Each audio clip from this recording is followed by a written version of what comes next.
Good evening, ladies and gentlemen. Welcome to the John F. Kennedy Jr. Forum. My name is Nick Burns. I'm a professor here at the Kennedy School. It's a great pleasure to welcome all of you. We have a very distinguished delegation from Israel and a distinguished group of Americans as well, and Harvard Kennedy School professors Megan O'Sullivan and Graham Allison right in the front row. So we're ready for a great discussion tonight. We have two former senior officials from Israel, from the Israeli government, two former senior officials from the United States government, for a 1 hour and 30-minute conversation on some of the most important Middle East issues. We're going to talk about Iran. What should Israel and the United States do about Iran driving towards a nuclear weapon, or some people might say a nuclear weapons capability? What should the United States and Israel do about the Israeli-Palestinian negotiations, or the lack of those negotiations? How do we both assess the Arab revolutions 20 months into those revolutions? Good or bad for the security of both of our countries? How can the United States be effective in responding to them? And finally, the Israeli-U.S. relationship itself. How are we doing together, privately, publicly, on the agenda that we have, which is an extraordinarily broad agenda between the two countries? All of that in 45 to 50 minutes. I'll have a discussion. I'll interview these four distinguished people. And then we'll go to you for questions, and there's 4 microphones, and the students here know the drill, but I'll go over that when we get to the question and answer period. Let me introduce our guests, and let me start with Tzipi Livni, whom many of you know well. She's been here at the forum. She spoke here last year. She's the former Vice Prime Minister of Israel. She was, of course, Foreign Minister of Israel at a very important time during the Annapolis peace process, and she was the chief Israeli negotiator in the Israeli-Palestinian talks. She was also opposition leader in the Knesset from 2009 to 2012. First elected to the Knesset in 1999. She's now a senior fellow at Tel Aviv University's Institute of National Security Studies.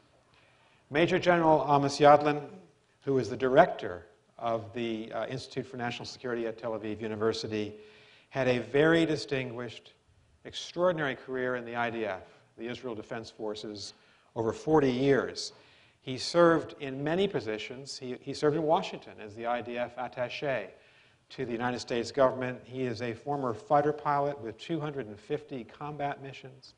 He fought in the Yom Kippur War, the October War of 1973. And it does say on his official biography, unclassified, that he was one of the people instrumental in the destruction of the Osirak reactor in June 1981 in Iraq. Most importantly for our students, you're looking at a Kennedy School graduate in Major General Yadlin. So welcome back to the Kennedy School. And immediately to my right, 2 very close friends with whom I've worked, Michèle Flournoy. Michèle was Undersecretary of Defense for Policy for President Obama from 2009 until just this year. She was the senior person, the number 3 ranking person in the Pentagon, senior person in the Pentagon on any national security issue you cover. Working with the White House, working with the State Department, leading this very large group of people in the Office of Secretary of Defense on those national security issues, by all accounts, had a very powerful impact in forming the policy of the Obama administration at the beginning and all the way through until her departure. She's now, because of the work of our great leader at the Belfer Center, Graham Allison, a senior fellow at the Belfer Center. She's come back to the center where she was a younger fellow in the 1980s. She is co-founder, at the Boston Consulting Group as a senior advisor. She co-founded one of the most important new think tanks in Washington, the Center for New American Security. And she also worked during the Clinton administration in the Department of Defense. She is a Harvard College graduate, as well as a Kennedy School fellow at the present time. And finally, my very good friend Steve Hadley.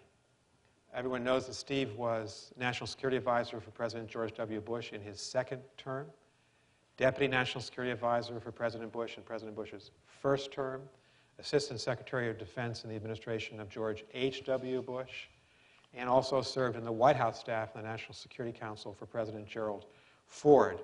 Steve is a longtime Washington lawyer, consultant, and I must say, every time I see a major serious study done by the Council on Foreign Relations or the Aspen Strategy Group or the U.S. Institute of Peace, it's been authored, usually on a bipartisan basis by Steve Hadley. He's an extraordinary bridge builder in Washington, D.C. Now, here's the unfortunate part. He's a graduate of Cornell and Yale, and I cannot find any Harvard connection on his resume. So we're going to work on that, Graham, Megan. We have to work on that to bring Steve into the Harvard firmament.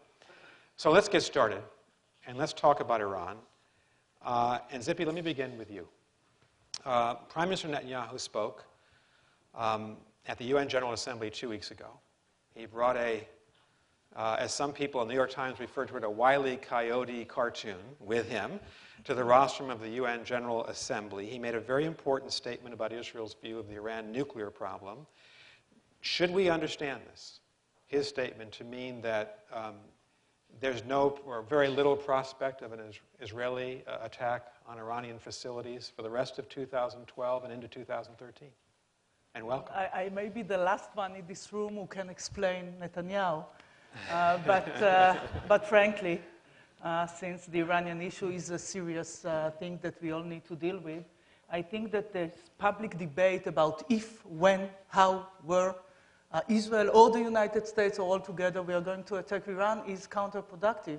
I mean, the Iranians are listening to this debate, and we all want the sanctions to work. So basically, sending a message that all the options are on the table is the most important message.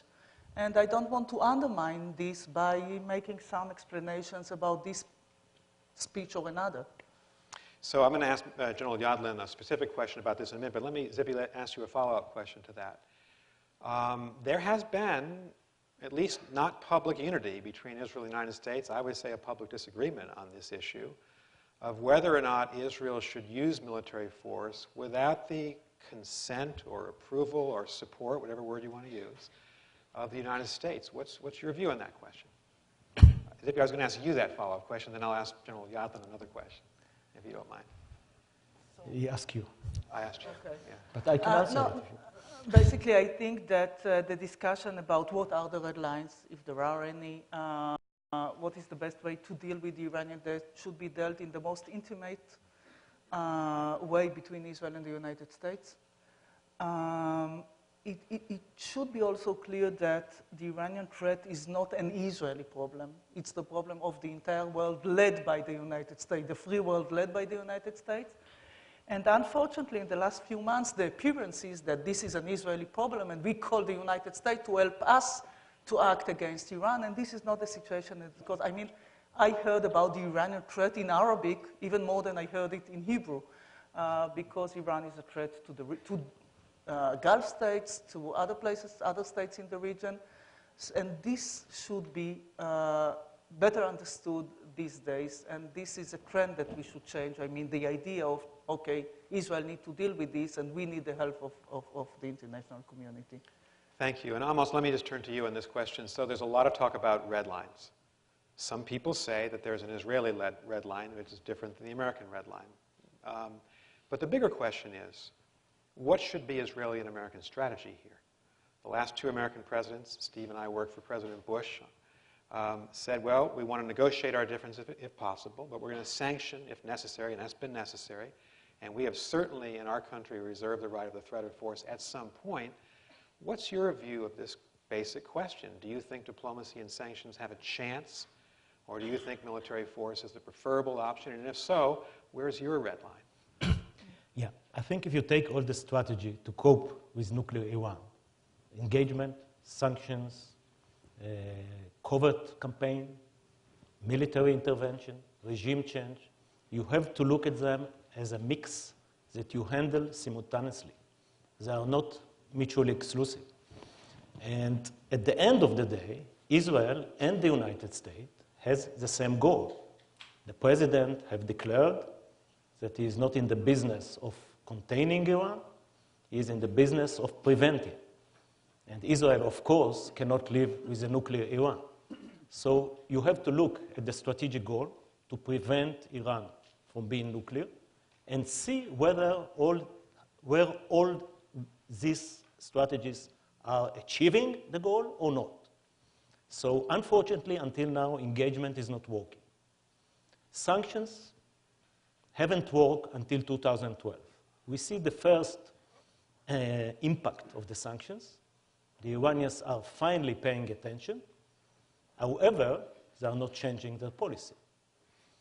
If I can judge what is happening according to the newspaper headlines in the covert operation, which nobody took responsibility for, it is not stopping the program. And the regime is not changing. So it looks like we are very close to the point that the only option is a military intervention. However, there is differences between Israel and the United States about the timing, which has to come from a different position.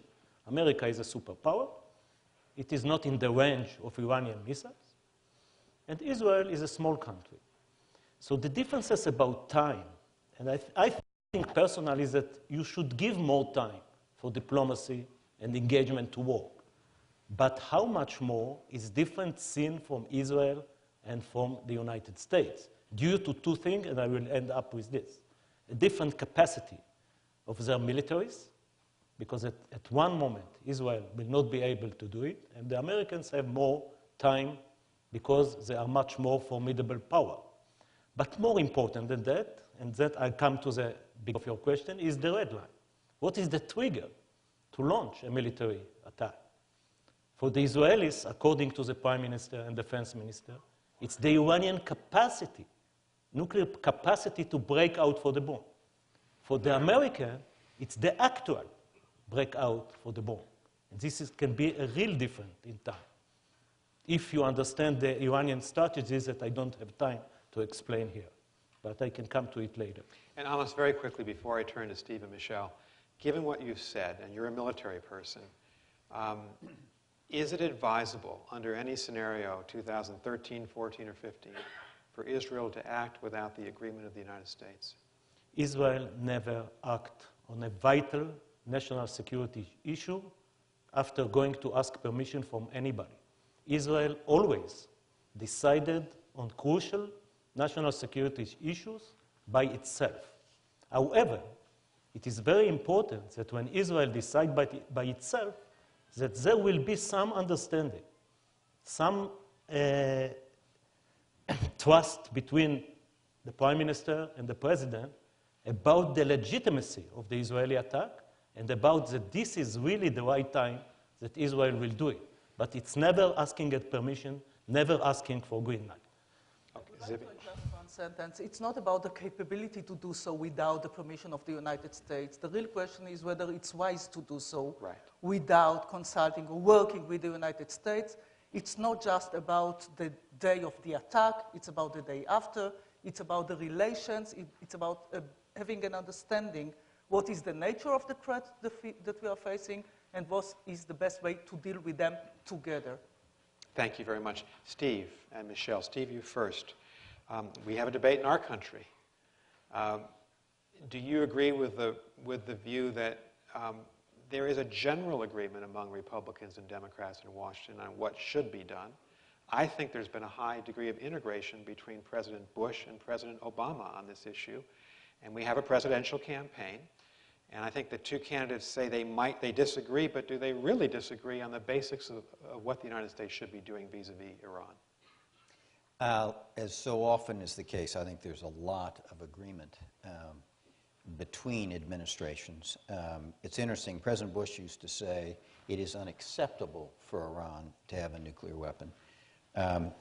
President Obama, interesting in my view, raised the bar. He said it's not only unacceptable, but we are going to prevent Iran from having a nuclear weapon. That's a very high bar. And I think, I'm not a spokesman for the Romney campaign, but I think basically that determination is shared by both President Obama and Governor Romney. I think if there's a disagreement, it's a notion about how to use the threat of military force to enhance the prospects that Iran will either change policy or do a negotiation. And I think Governor Romney believes that there's been a certain conflicted character, that the administration has tended to say all options are on the table, but then someone comes out in backgrounds and says how bad it would be if we actually had to use military force. And I think that's what Governor Romney is saying. You know, we ought to make it clear that all options are on the table and that we mean it and we can do it.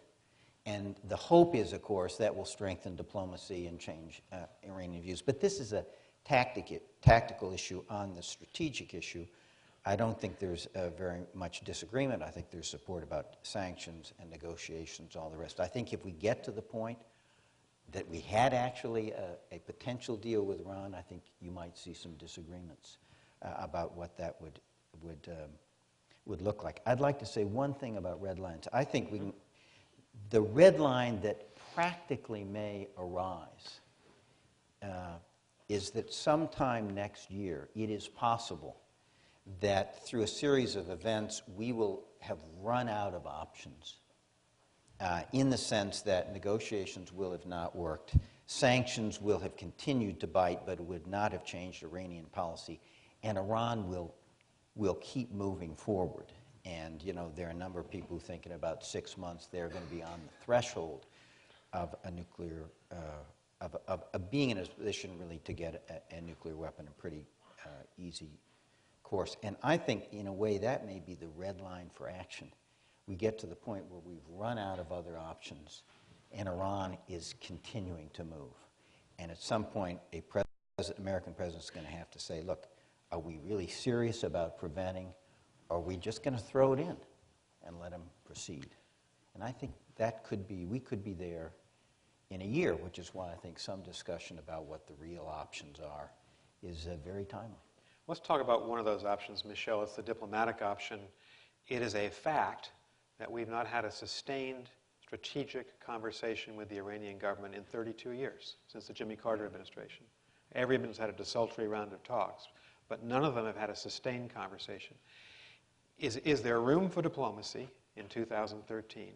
Do you expect that President Obama or a President Romney would give diplomacy a real chance, several months, highest level, direct conversations between the U.S. and Iran? And is that advisable in your view? I think we have to give diplomacy a chance, and frankly, more of a chance. The sanctions are starting to bite in a serious way. We saw, just in the last few weeks, the devaluation of the Iranian currency by 40% or more. We saw public reaction to that. There are further sanctions being discussed. So I think there's, and as has been discussed, the timeline of the program is such that we do still have time for diplomacy.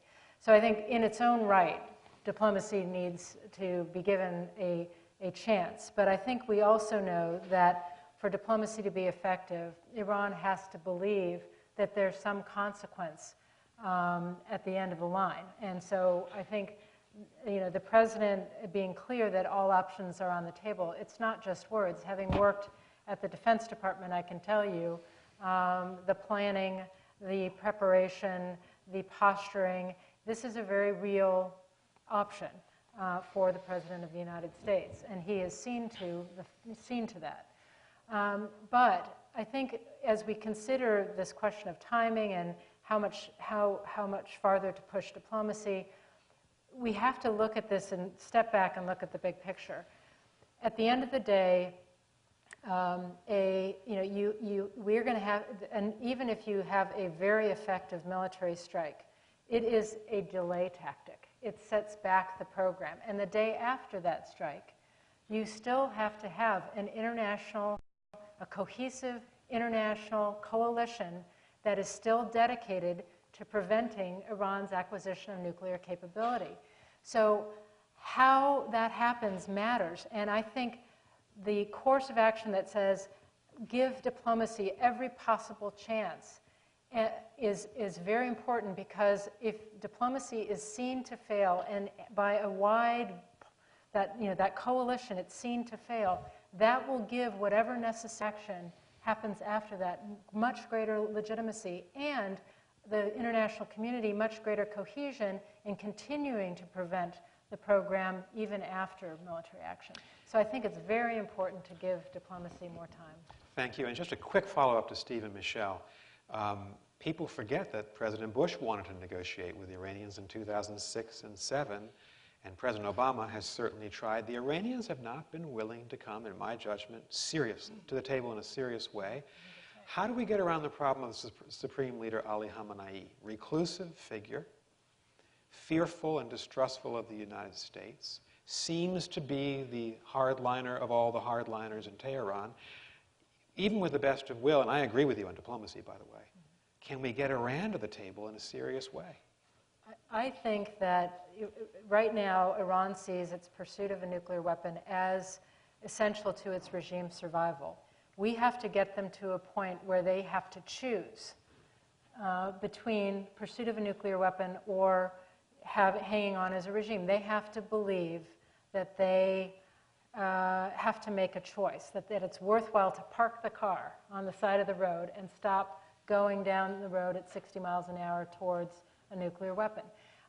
In the past, when they have slowed or stopped the program, it has been because they felt that they were really at a point where they were facing a very real threat.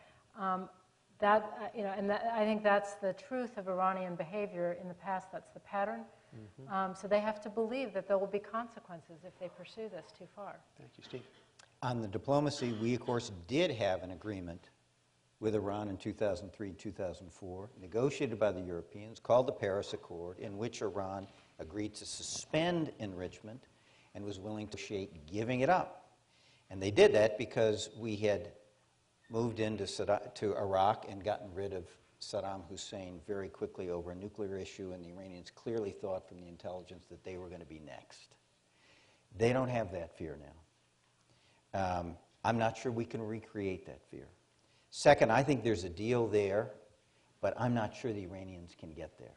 Third, the Supreme Leader, I'm with you, Nick. I think we have to pursue negotiations, but think about other options, because I'm just not sure he can give up his campaign, and the extent to which his regime depends upon his confrontation with the great Satan.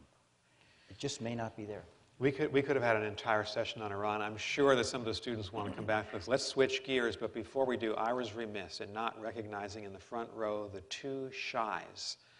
Shai Bazak, who is Consul General of Israel in Boston, New England, been a great friend of the Kennedy School. I want to thank him for being here. And Professor Shai Feldman, who's our friend, colleague at the Belfer Center, director of the Crown Center at Brandeis, and another bridge builder. So I want to thank both the Shais for being here. Tzipi, let's turn to the Israeli-Palestinian problem. 64 years now since the creation of the State of Israel. Still no progress to speak of between Israel and the Palestinians. You were part of an attempt in 2007 and 2008 with Prime Minister Olmert, with President Bush and Secretary Rice and Steve Hadley. And you made a lot of progress with the Palestinians. What's your sense of what may happen in 2013, perhaps after the Israeli elections? If the Prime Minister is right, you'll have them. Is there political will in Israel to sit down seriously with the Palestinians towards a two-state solution? First, I want to make it clear, since there is also an impression that, the idea of two states for two peoples is something that the Israelis want to do or to promote as a favor to the Arab world, the Palestinians, or the president, any president of the United States. And I believe that two states for two peoples is firstly and mostly an Israeli interest. So any American president to support this, whether it was President Bush or President Obama, by saying or supporting or pushing toward two states for two peoples, it doesn't mean that there are anti-Israeli presidents, but basically there are peace, and this is something that serves the Israeli interest, and the only way to preserve the values of the State of Israel as a Jewish democratic state. And this is the reason that I believe that time works against us. We need to initiate, and this is something that needs to be done even now when we see all the changes in the Arab world these days, something that for some Israelis led to a conclusion, let's wait and see. But I believe that since it is our interest and we don't know what's coming next, I know that there was a session here about one state, and this is something that we cannot afford, we Israelis cannot afford. But unfortunately, there is a debate in Israel, and in the last 3 years, the Israeli-Palestinian conflict is not on the political agenda in Israel. And this is something that I truly regret. And talking about political will, it depends. I mean, unfortunately, well, in the last 3 years, there was a complete cessation and stalemate on the Palestinian process. It is clear to me, we were talking about Iran, we were talking about the region. Listen, the Israeli-Palestinian conflict is not the reason for extremism in the region. It's their excuse. Hopefully we solve the conflict. Iran is not going to change its ideology, no Hamas, no others. But it is the excuse that is being abused in order to get the support of radical elements. So there's another reason. And this can be also the way to recreate what we used to have in the region, which was the camp of pragmatics or so-called moderates in the region. We worked together with Egypt, Jordan, Gulf states, of course with the United States, with Turkey, in order to solve this. So since it's not on the agenda, there is not enough political will to solve it. This is the realities, unfortunately. So let's talk about the Arab side for a minute. You know some of these people very well. You negotiated with Abu Allah. You know Abu Mazen. Yes. Let's say hypothetically that Prime Minister Netanyahu or another Israeli Prime Minister, depending on your elections, decides you're going to have negotiations and you really want to drive towards an agreement.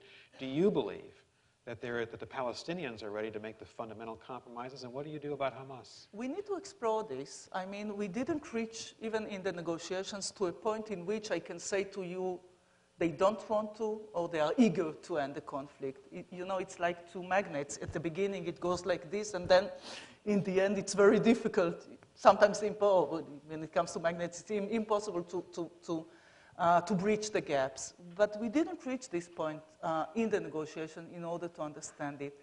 But it is important for us to understand when it comes to the timeline. Any Palestinian leader needs the support of the Arab world to compromise or to make an agreement with Israel. And the only way to reach an agreement is by ending the conflict, because otherwise, on the Israeli side, we are not going to sign an agreement which is going to be just a piece of paper in ongoing conflicts. And you mean ending the conflict with the other Arab countries? And they agreed to this. Yeah. It was understood in the negotiations. Yeah. They agreed to it. We even formed or drafted the last article of the agreement saying this is the end of conflict. But now, since the region is changing, I'm talking about the Arab world.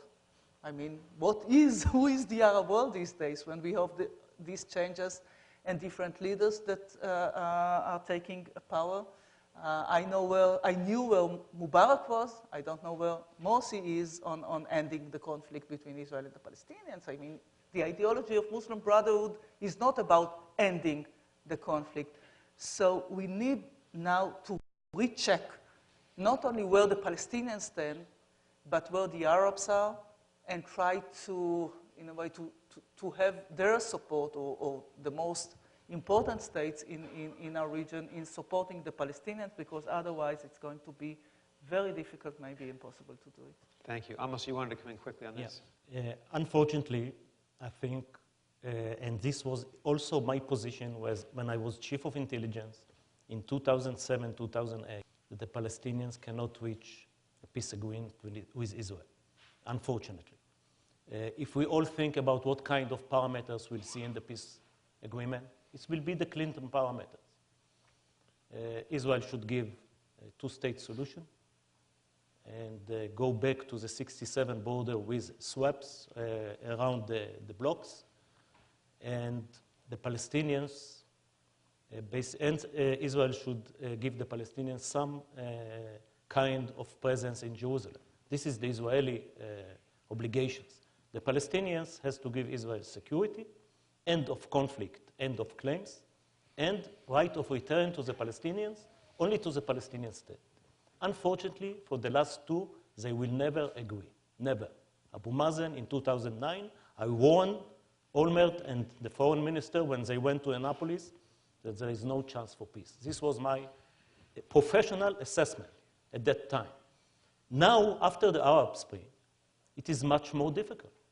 Because to have this So you're more pessimistic. I'm more realistic than I was. And what I'm calling for an Israeli unilateral step to reshape the borders of Israel, not to be dependent on the Palestinians, who already understood what Ms. Livni has said, that a two-state solution is in Israeli interest. That's why they refuse. And we have to shape it on our own hands, to make Israel secure, democratic, Jewish, and legitimate. And we can do it. I don't have time to. We can do it. Let me come back to that in a minute. I want to have Steve come into this conversation because he's lived this problem up close. And we might come back to what this big idea is, because that's interesting. You've got our attention. But Steve, first, objectively, President Obama has not really made an attempt after 2009 to drive this forward, right? Governor Romney, in some of his comments on the campaign trail, has clearly not made this a priority. So no matter who wins our presidential election, do you think that either of these gentlemen, Obama or Romney, ought to have a more serious proposal and ought to drive this forward under American leadership or not? Look, the parties are going to have to make the peace, and I think both Republicans and Democrats agree. I think it was interesting in Governor Romney's speech here that he had a very strong endorsement of the speech two-state on solution. Monday. This is the foreign policy speech he gave on Monday. Very strong endorsement of a two-state solution. Surprised a lot of people. Look, where we are is everybody agrees, that is to say, Israelis, Palestinians, and people in the region, and the United States believes it is a two-state solution, and it is a two-state solution embedded in Israeli and Arab reconciliation and end of conflict. That's the formula. Everybody agrees that's where we want to go. Question is, we're having a terrible time getting there. And, you know, the narrative on the Israeli side is that there's not a Palestinian leader able to make hard decisions to compromise peace. And the problem on the Palestinian side is they think Bibi Netanyahu is not interested in peace. So you have a situation where, as I say, President Abbas wants an agreement without a negotiation, and some people think Prime Minister Netanyahu wants a negotiation without an agreement. So where do we go? Amos is right. The politics continue to get harder rather than easier. And sometimes I think, you know, there are some things that are just too hard to negotiate. Or at least negotiate if you start out sitting down and say, let's negotiate the agreement. So what can you do? Amos talks about a unilateral step by Israel to redefine the borders. Well, you know, we saw that by Prime Minister Sharon and the pullout from Gaza. That was a unilateral step. 2005. 2005. We thought it would remove the reason for people in Gaza to shell Israel. They would have had their... And it did not stop. So you can talk about unilateral redefining. There's another option I think we can think about, because one of the things that's very new is what President Abbas and Salam Fayyad, his prime minister, have done on the West Bank, which is an enormous amount of progress, as the Palestinians would say, to create under occupation the institutions of an independent Palestinian state. There is law enforcement. There is order. There is cooperation between the security forces of Israel and the Palestinians. And it is quiet. Quiet for Palestinians, quiet for Israelis. So maybe one of the things we need to do is, since there's a general sense of the outline in some of the big terms of what a two-state solution, maybe we need, with quiet conversations between Israelis and Palestinians, for each of them to take separate, sort of quietly coordinated actions that starts letting that two-state solution emerge. And if you could show progress for both Israelis and Palestinians, maybe the domestic situations would change so that actually there would be a prospect that in the end of the day you could begin to sit down. But I do think whoever is president is going to have to think about sort of alternative ways to do it rather than just convening Madrid 2 or Camp Oslo David or Annapolis 3. We're going to have to come at this a little different because the politics have become really quite poisonous. Okay, let's do this. We've got 4 or 5 more hours on this point. I'm sure that one of our students is going to come back and ask you, Amos, what's your big idea? But we'll let the students do that. Let's move on to 2 subjects, 10 minutes, then we'll go to questions. I want to turn to the Arab revolutions. Henry Kissinger had a very interesting op-ed in the Washington Post on August 2nd. Here's part of what he said. Revolutions are judged by what they build, not just what they destroy. We've seen 4 governments fall. We've seen some moments of great hope in the Arab world. We've seen some moderate governments take hold now in North Africa. We've also seen tragedy. So, Michèle, starting with you, and you were in the administration when the Arab revolutions broke out in January 2011. Let's go to Egypt first. How do we work with President Mohamed Morsi? He's done some good things with us. He says he's maintaining the Camp David Accords with Israel, and yet he didn't respond well, adequately, seriously, in my judgment, to the attack on our embassy in Cairo. And do you think that we ought to be conditioning aid in a more rigorous way to Egypt, as Governor Romney has suggested in his speech last Monday? I think Egypt is an absolutely critical nation in the region. It's always been a bellwether. It is very important for us to keep working this relationship. I think we can work with President Morsi, and we must work with him.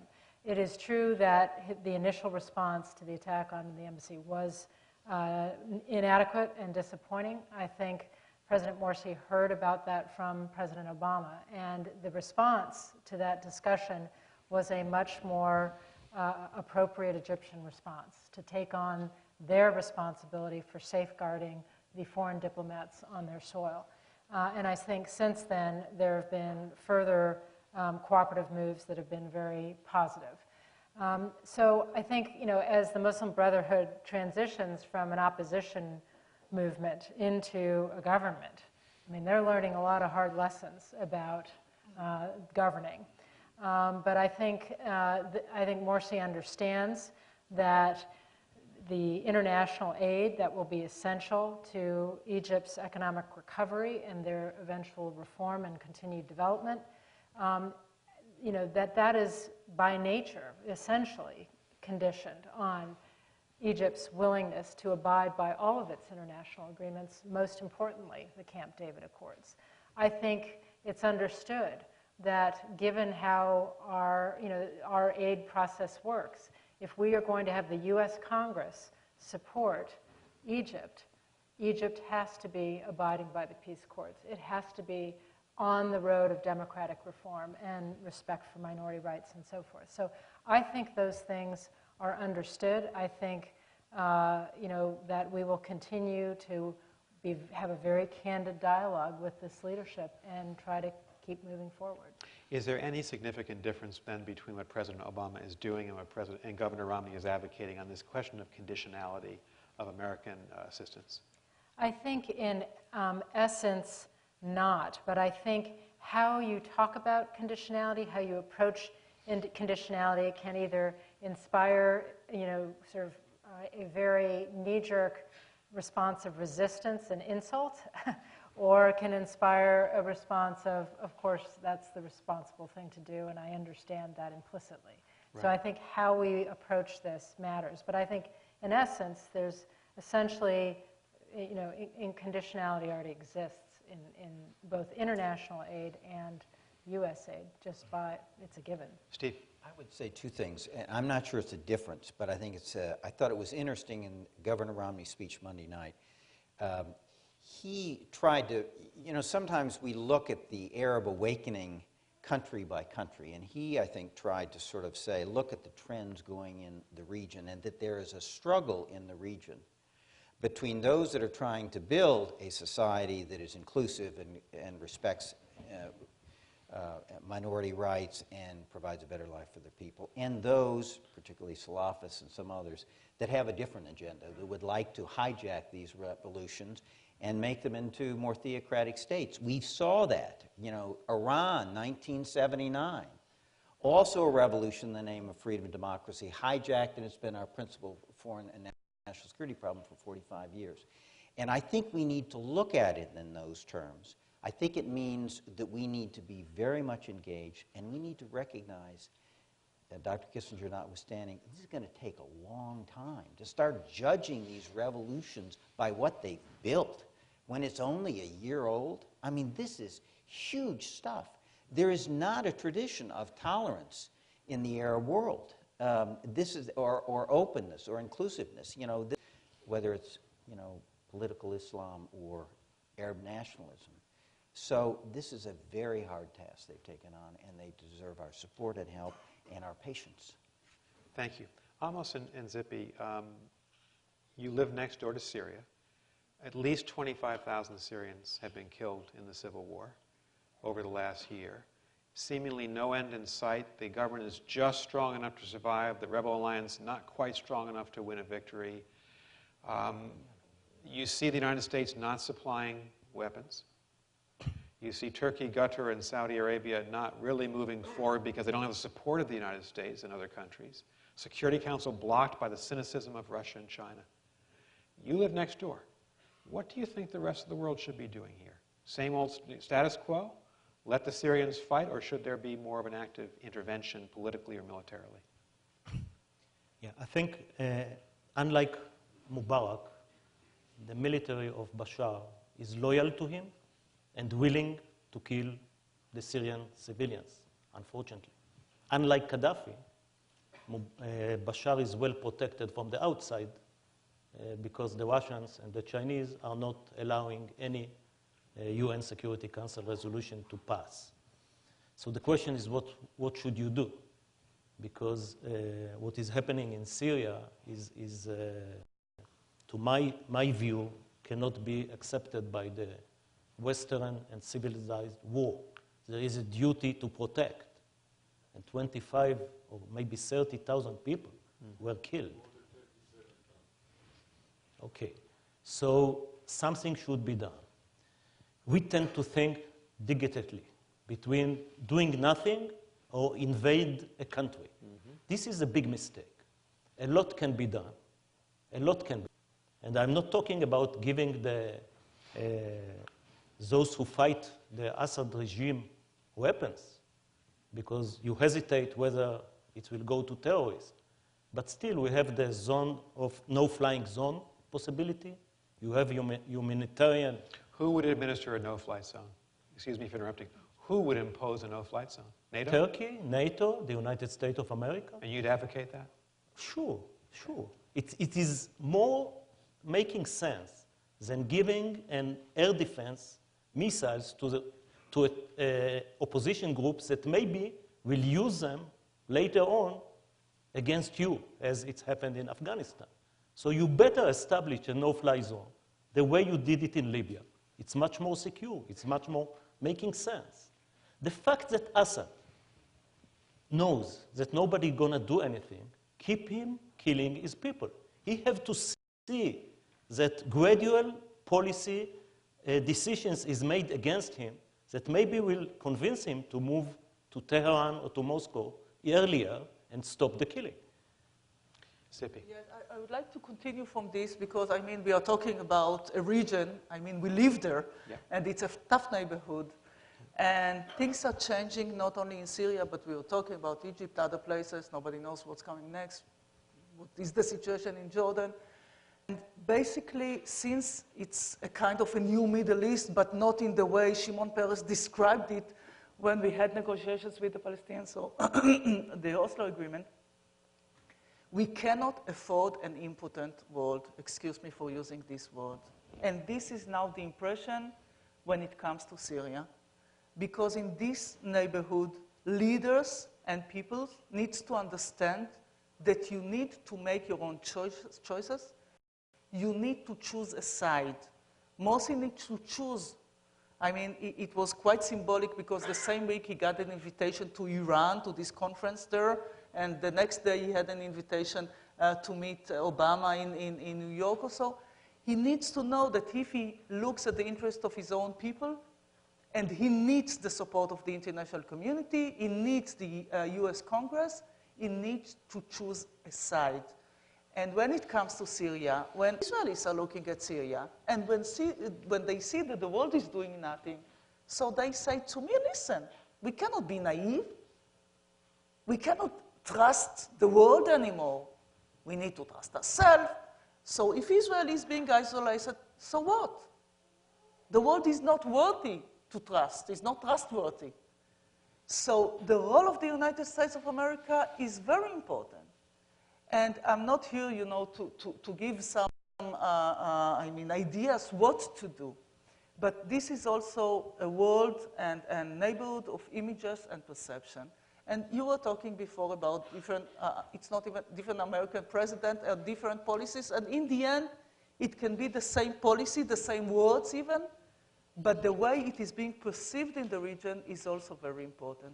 It's not only about what leaders says, it's about whether or what is the way the words are being or being understood by the extremists and by the pragmatics. And the message is very important. Okay, I'm sure we'll come back to this complex set of issues. Now, one last question.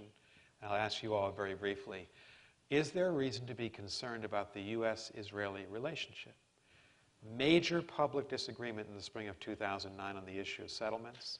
Disagreement at the beginning of 2011 over some of the decisions the United States made, particularly in asking President Mubarak to leave power, and now an open split on the question of Iran and how to handle Iran. We've had a lot of disagreements throughout the U.S.-Israeli relationship. Normally, behind the scenes, these are very public. What do you think? Is this relationship in good health? We're just seeing some episodic disagreements, or is there reason to be concerned about the health of our relationship, Michèle? I think that it's been unfortunate that this sort of the perception of tension has been fueled by our own election season. I think one of the strengths in our relationship has been from the beginning, since Israel's birth, strong bipartisan consensus to support and ensure the security of the state of Israel. That is not something we should sort of chip away at lightly. And I think some of the rhetoric has really been very, very unfortunate in our election season. I will tell you from my experience in this administration that no matter what policy differences were had on the tactical approaches of settlements or this issue in the peace process or what, there was never, ever any wavering from the U.S. commitment to the support of the security of Israel. And if you look at the security assistance levels, they bear that out. They are at historic highs. If you look at the investment in the Iron Dome system to deal with the rocket threat from Gaza, it bears that out. If you look at the intensity and the closeness of the military dialogue, the intelligence dialogue, it bears that out. The commitment to security is unshakable, and it is there. So that foundation of the relationship, I believe, has not been touched and should not be touched.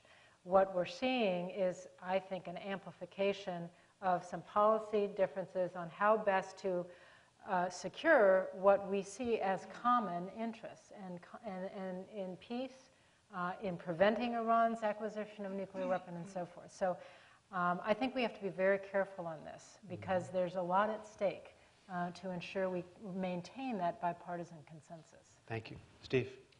I don't think it's at risk. I think it is grounded in great support among the American people, Republicans and Democrats, for Israel. I think the defense relationship is very solid the way Michèle described it. As Amos can say, I think on these hard questions of Iran and others, the level of operational conversation and cooperation among our militaries and intelligence is quite unprecedented. It started in the Bush administration, continued under the Obama administration. I think the tension that we come about is a divide that crosses parties, which is how best do you deal with Israel on difficult issues, for example, like Israeli-Palestinian peace, or in some sense, policy in Iran. There's some people who say, look, we ought to pressure Israel, we've got to leverage on Israel, and we ought to use them to enter into peace with the Palestinians. That will never work. Sovereign states don't like to be pressured. I think the way you get a country and a set of leaders to do hard things is you put your arm around them and you show them that they have your unwavering support if our objectives are common, and you give them the confidence to make hard decisions. And when you do that, you're not picking Israel over the Palestinians. If you talk to Palestinians, they would say, we depend on you, the United States, to get the Israelis in a frame of mind so they can make some concessions. So one of the things that's undermining this, I think, is this split between how is the best way to deal with Israel on difficult issues. And if the notion that you can pressure Israel into concessions that put at risk Israelis' perception of their security is wrong. But you can be a good ally and a friend to help Israel make some very difficult decisions. And in that way, you're not just a friend of Israel, you're actually a friend of Palestinians. That's the approach we need to pursue. Sensitive question, difficult question, Steve, and I don't know if Tzipi and Amos want to answer this. Did Prime Minister Netanyahu essentially cross a line he should not have crossed by pressuring the Obama administration during a presidential campaign on the issue of red lines in Iran? I hate the fact that Israel is on the political agenda in the United States. It shouldn't be. I don't want in the next presidential debate to have this debate on what are the relations between Israel and the United States. For many years, we kept this as bipartisan in an understanding that the relations are based on values, on friendship, and of real understanding what are the interests in the region. And Israel represents the American values in the region. And what Israel represents in our region, it's something that it's part of the American interest as well. And as I said before, stopping or preventing Iran from having a nuclear weapon is not an Israeli interest, but it's an American and Israeli interest. Making peace with the Palestinians is not a favor to the United States, it's an American, but also, and maybe even more than that, an Israeli interest. The relations, I was talking about the extremists watching the United States. They are also watching the relations between Israel and the United States. And the relations with the United States are part of the deterrence of Israel in the region. I want them, our enemies, to understand that we are working closely, that in this tough neighborhood, the United States is the kind of the big brother that is going to be there with us when it's needed. And now we have some question marks on this. And this is about security. And I would like to tell you that in Israel, it is, well, we have more than two parties, alas, but it's multi-partisan in Israel, the understanding that we need to keep the relations between Israel and the United States, that is, it's almost as existential for relations for the future of the State of Israel. And I would like to see any American president with any Israeli prime minister working together according to this understanding. It's not a political political issue in terms of different parties in the United States, and it should be left outside of these debates during the election campaigns in the United States. And basically, since when we have this understanding, so also when it comes to not only the understanding what happens in the region, but also the way Israel is being perceived in the region, our strength is our great army. The relations with the United States is not less important. And this is the responsibility of any Israeli leader. Thank you. Amos, you get the last word before we go to questions. Okay, I think there is a lot in common on everything between Israel and America. We share most of our strategic goals. We share the same interests. We share the same values. We have a deficit in trust between the leaders. This is something we have to correct. But Israel and America see basically the world in the same eyes. And this was the case from the very beginning until the last day. We never agree on everything. The Bush administration and Israel has some differences. Golda and Nixon has some differences. Right. So the fact that there are differences doesn't mean that we are in a problem. I think we also have more differences in this part of the ocean about what to do about Israel, and in our part of the Mediterranean, about the relations with the United States that between the two governments. Okay. Just one small example, since you raised this Yes. Mubarak issue. I remember it was not the last meeting with one of my meetings with Mubarak. It was after his meeting with President Bush. And after President Bush left, he was crying, I cannot understand all this democratization issue. They don't understand the situation in the region. So basically, on most of the issues, you have the same policy, or quite close policy coming from the Bush administration, the Obama administration, on the need to reform, on democratization, on peace with the Palestinians. But as I said before, it is being changed into different political issues now here in the United States, unfortunately. I don't want to emulate Jim Lehrer, so I'm going to bring this part of the discussion to a close. And thanks to all four of you for a very interesting discussion. We have microphones here and here on the floor. You can line up. We have microphones on the first balcony. Some of you are already lining up there. We're going to take them in order here. Here are the rules of the road. Please identify yourself by name if you're studying here at Harvard, what you're studying, and make sure that your very brief question has a question mark on the end of it. Yes, please. Hi, my name's Zoe. I'm a freshman at the college. I have a question more for Mr. Hadley. I'm a student at the college. I'm also an Iranian American, and I would like to comment about the statement you said earlier, almost definitively saying that a war with Iran is almost in the U.S.'s future, and I found it a rather frustrating statement because I want to know if you recognize the hypocrisy of the relationship between the U.S. government and the Iranian government, and how we, in our involvement in the coup in 1953, almost set up Iran for this regime that's now currently in place, and how hypocritical of us it would be almost to meddle in this situation anymore and cause a country so much older than ours and with such a rich culture to be submitted to the harsh reality that is our military. And I mean, it seems wrong to me that we caused something and now we'd be going back and hurting such a society again. Thank you very much. Steve. Yes, I don't think military force is inevitable, and I would sincerely hope to avoid it. Why I said what I said in that kind of very provocative way is I think that's where we're heading if we don't start thinking about what we can do to try to avoid that outcome. And that's what I think we have to do, because what I would say to you is that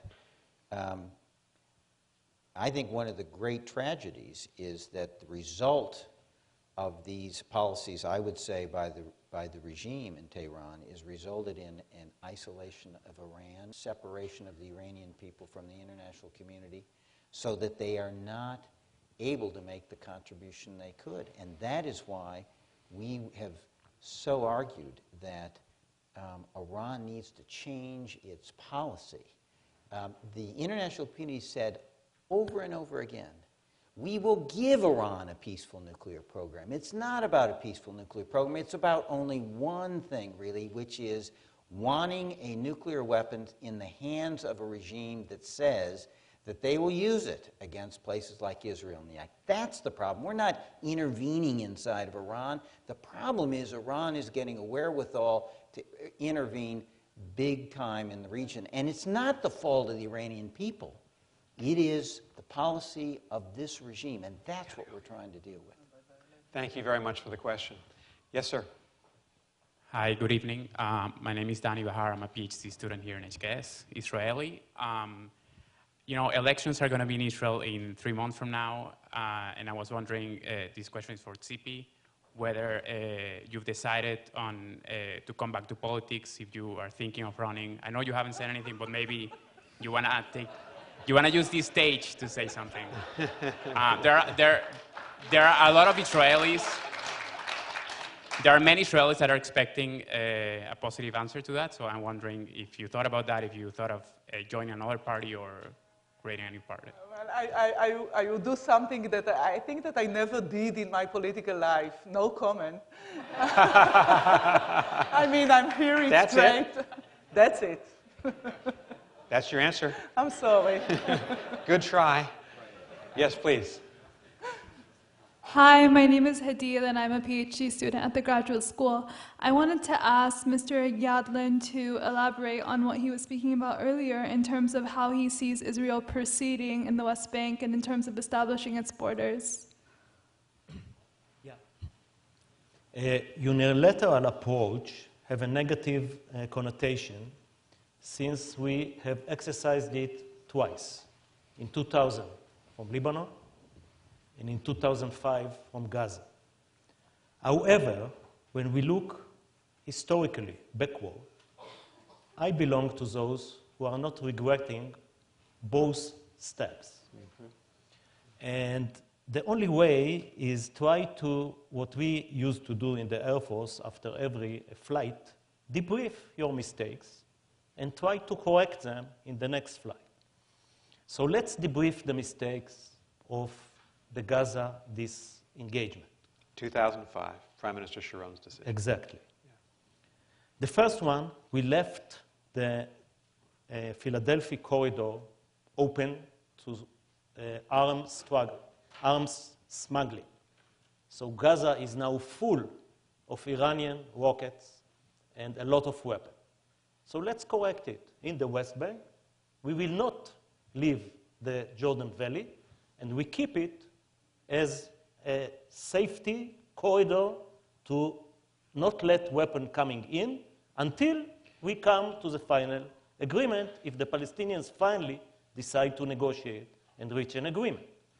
The second mistake was the fact that we evacuated every inch of the Gaza Strip, which basically gave a free ride for the Palestinians. We should keep the settlement blocks and a line that the Palestinians will have a motivation to come and negotiate after the deployment of Israeli forces.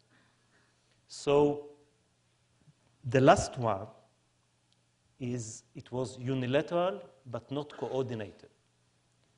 We could give Gaza to Abu Mazen as a big political achievement. Instead, we did it unilaterally. So I don't want the Palestinian agreement because they will never sign anything. But you can coordinate with Abu Mazen, with Fayyad, with the Europeans, with the Americans. When finally Sharon came to Bush and asked something, I think maybe it was Steve's advice. They already decide why pay them anything. But we had the Bush letter. So the Bush letter could be much better if we would have done it in a smarter way. So this unilateral shaping the borders of Israel is our interest. But we should not do it in a way that everybody wants to see it in the final settlement and keep some future cards in our hand and don't repeat your mistakes. So make new ones. Just so everyone understands what you're saying, you are suggesting, as far as I can understand this, to maintain Israeli forces, a security buffer along the border with Jordan, the Jordan River, obviously the Golan Heights, given what's happening in Syria. Golan is not... You said the major settlement blocks, but you would take Israeli troops out of most of the heavily populated Palestinian towns from Nablus down to Hebron? If you are not aware of, there is there. no Israeli forces in the Palestinians. Right. So where are you withdrawing from? Where are you withdrawing from? I'm withdrawing, let's say, from Area B, and I'm not sure that I'm not splitting the political sovereignty over Palestinian areas from security, which is, I'm not going to repeat the mistake in Gaza that the rockets will be fired in Tel Aviv. I'm not going to allow that. This is now why the disengagement from Gaza is considered to be a mistake in Israel. This should be because of the security threat. Because of the rockets that's flying by Hamas and all the terrorist organizations to Israeli kibbutzim and which are not in the occupied territories. Thank you, Tzipi. I would like to say the following. I think that we need to explore first whether we can reach an agreement with the Palestinians. It's needed Before unilateral decision. before, but assuming that we cannot. Hopefully we can, but I'm going with Amos. By the way, you know, I had this discussion with Netanyahu. He was talking about intelligence, saying that there is no chance for peace. I believe in entering the room with the other side.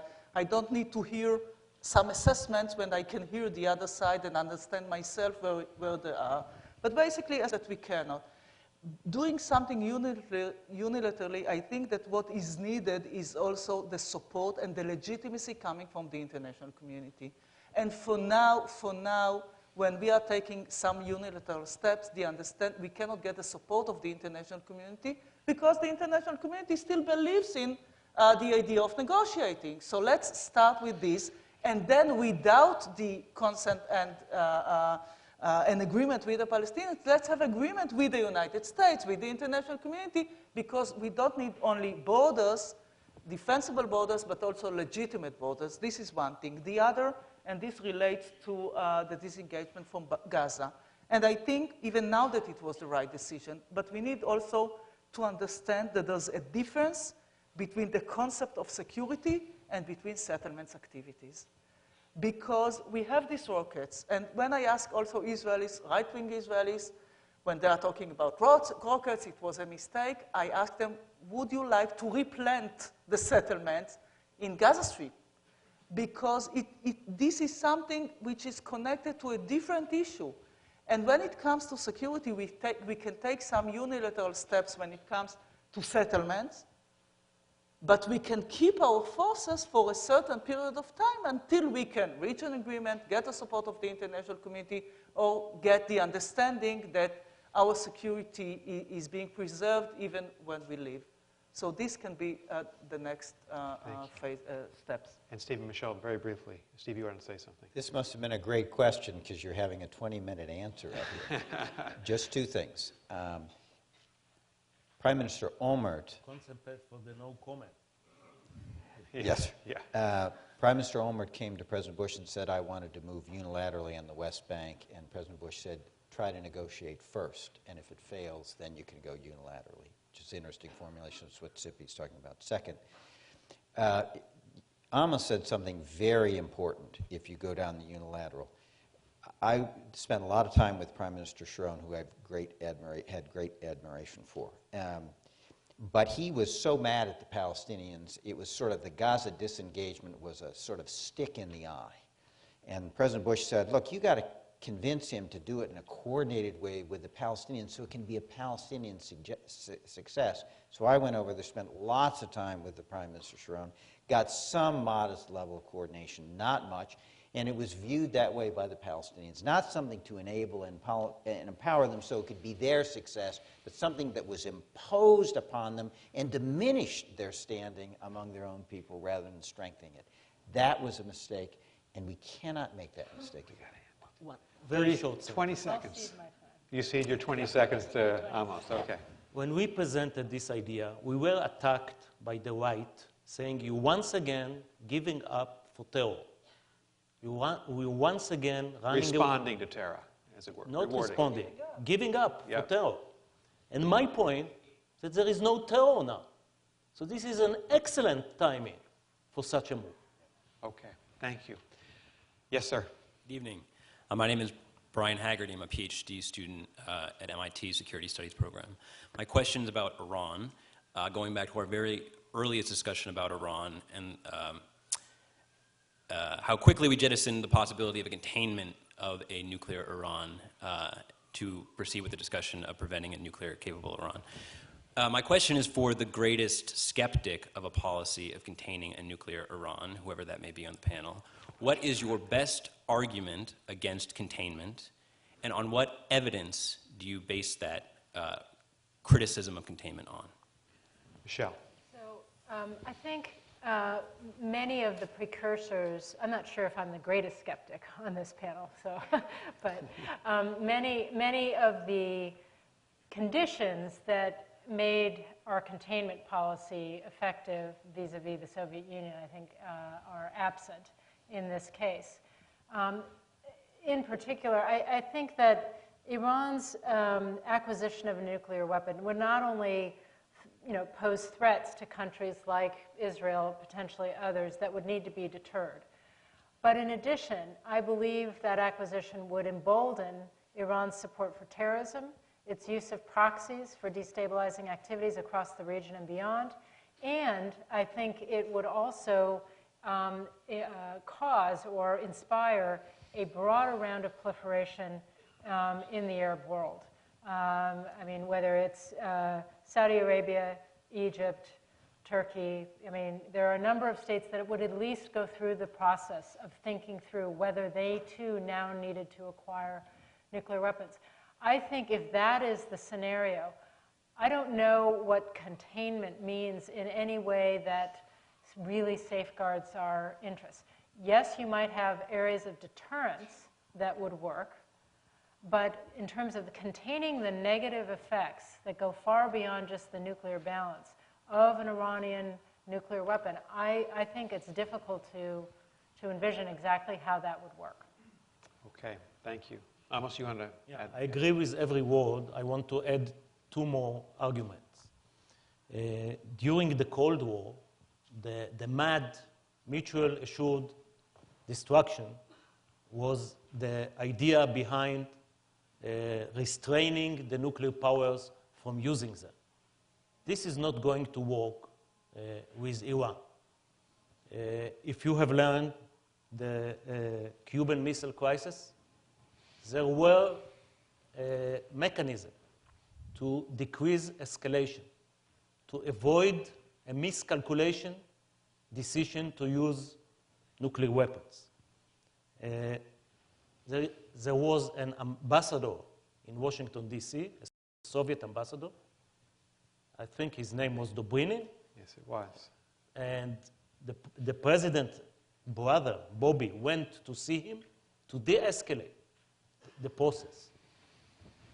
There is no Iranian embassy in Tel Aviv and no Israeli embassy in Tehran. There is no red line to call each other. And believe me, I've been near leaders. They know how to make mistakes. They know how to make misjudgment.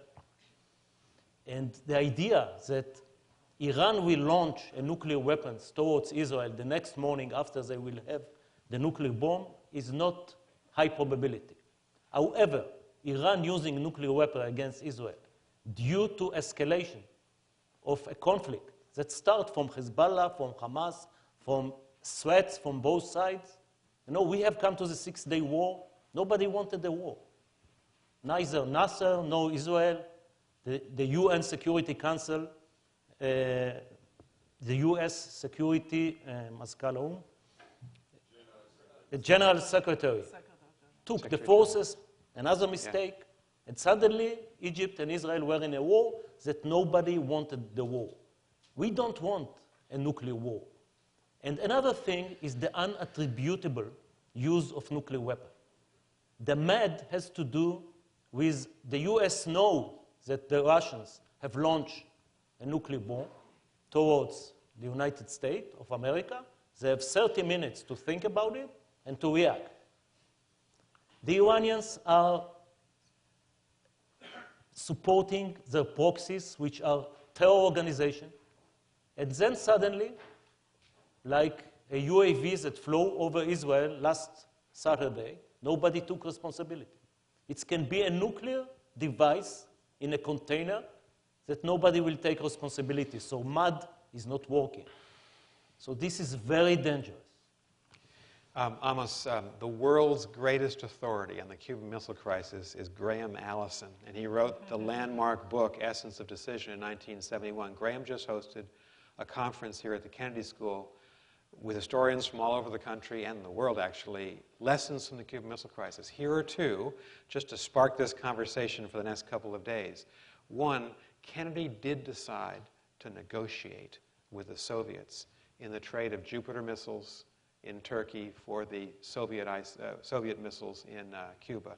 Second, Kennedy gave a great speech, maybe his greatest, at the American University in June '63, 8 months later, where his fundamental conclusion was, we can't demonize the Soviet people and the Soviet Union. We have to deal with them, build bridges to them, and I wonder if in those two respects if there are some lessons here for Iran. I'm with Michèle. A lot of space for diplomacy. Give the Iranians some exit avenues so that they can take some pride in an agreement they might agree to with us, and let us not demonize the Iranians. There's a lot to think about. We'll be together for the next couple of days. I just wanted to give you a sense that Graham has a lot of the answers to your question. Yes? Hi, my name is Jessica Brandt, and I'm a second-year public policy student. Last year here at the Kennedy School, there was a one-state solution conference, and I'm curious, I'm hoping that you could speak a little bit about what you see as the implications of such an arrangement, not only for Israel, but for the Palestinians and for the international community. And if you think a two-state solution is still preferable, what steps would you like to see an American administration take to advance that goal? Zippy? It's the question about, Jessica's asked about, Jessica, who's a second-year student here, asked about the fact that we had a one-state conference here last year. What about, how do you deal with the prospect that the Palestinians might be so frustrated they decide to move to a one-state scenario? I mean, for me, the idea of two states for two peoples is not a favor to the Palestinians. My goal is not to establish a state for the Palestinians. My goal and my vision is about Israel and the values of the state of Israel. And basically, the only way to preserve and to keep the values of the state of Israel as a Jewish democratic state living in harmony and not in contradiction is by dividing the land. So I believe that this is the only way to keep Zionism, to keep the values of Israel, and to keep Israel as it should be.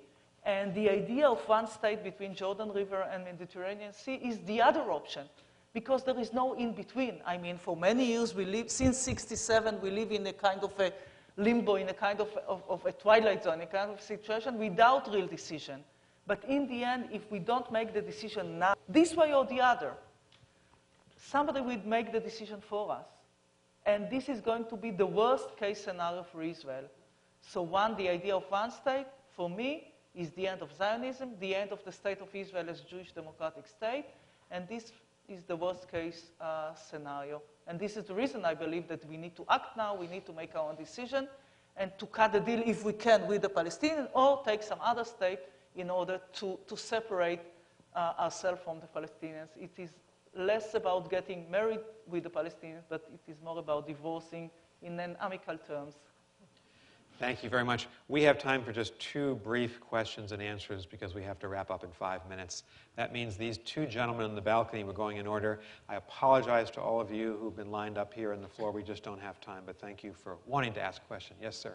Sure, thank you. I'll try to keep it brief. My name is Josh Lipson. I'm a junior at the college. And I wanted to ask Mrs. Livni and General Yadlin about the issue of Egypt and building friendly relations with Egypt in a broader sense now that Egypt is moving towards some model of democracy, whether liberal, Islamic, or something in the middle, considering that building positive relations with Morsi and the Muslim Brotherhood government is enough of a challenge, what is the best approach for Israel to build lasting, meaningful friendship with the larger base of the Egyptian people with whom there really hasn't been all that much engagement in the past? Referring to your last word, basically in the past we made peace with leaders and not with people. And this is a price that we pay now. It is true for the peace agreement between Israel and Egypt, peace agreement between Israel and Jordan. And unfortunately, when it comes to the Egyptian streets, Israel is still the enemy, even though we have an agreement with Egypt. And, you know, in Obama's speech, in his Cairo speech, Obama said that democracy is more than voting or more than election. So democracy, as in the United States, as for us, is not just having the Egyptians going to elections, but it's also about the understanding that democracy is also a system of values. And we need to see what are the trends in Egypt. But basically, peace with Egypt is an Israeli interest. I hope and I believe that it is also an Egyptian interest. The situation in Sinai that became a kind of a terror nest is something that needs to be dealt with the Egyptians, because this can deteriorate the relations with between Israel and Egypt as well. But there is also one thing that should be kept and be remembered. When there are Israelis saying to me, listen, you can see what happened in Egypt. We have the representative of the Muslim Brotherhood, Morsi, who was elected. You see the people in Egypt, the people in the streets, they are acting or speaking against Israel. So I prefer to be, even when the situation deteriorates, with peace agreement and not in a situation without peace agreement. Because it is more difficult to break agreement, and it's much more difficult to do so than to, or I would say, it's more difficult to reach an agreement than to break the agreement. So when we have this agreement, and it is being understood that it is an Egyptian interest, and hopefully the United States would make it quite clear that it is an Egyptian interest, not only because the relations with Israel, but also because of the relations with the United States. So I hope that we can do something which is more than just leaders talking, but also something that relates to the peoples, but for the future to define. I want to end up with an optimistic view. Please. It would help us all. I think in the long run, what is happening in Egypt is positive to the Middle East and to Israel as well. It took 250 years since the French Revolution until the Europeans stopped to kill each other. It took about 75 years in America since your revolution, before you were stopping to kill each other.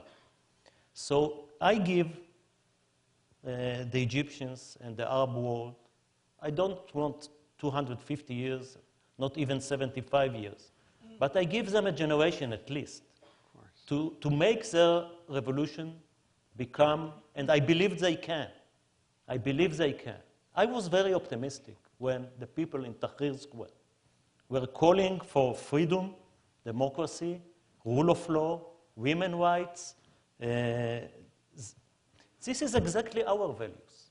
And I do believe that people with the same values, two democracies are not going to war. Or as my friend Tom Friedman wrote, two countries with McDonald's don't go to war.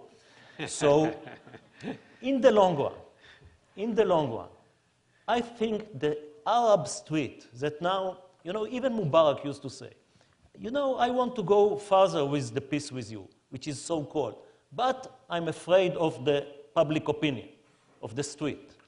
Who is the street? The street is the people in Tahrir, the young people, the secular, the liberal, and due to what is happening in the world, the young people become the decision makers sooner or later. So I believe, not in the short run, not even in the coming years, which we will hear from Egypt a lot of rhetoric that we are not going to like. But even this Islamic Brotherhood leadership is not speaking as the main national security issue or the main national goal of Egypt to go to war with Israel. On the contrary, they are speaking about amending the military appendix. If they will give the approval to the peace treaty with Israel with some amendment, this is a huge achievement. Yeah. I just want to say, with all due respect to this potential questioner, we got to end on that note, because that's the most positive thing I've heard tonight. And thank you, Amos, for that. Do either of you want to say anything? Okay. Steve? By acclamation, please join me in thanking these four extraordinary Israelis and Americans. Thanks very much to all of you. Great job.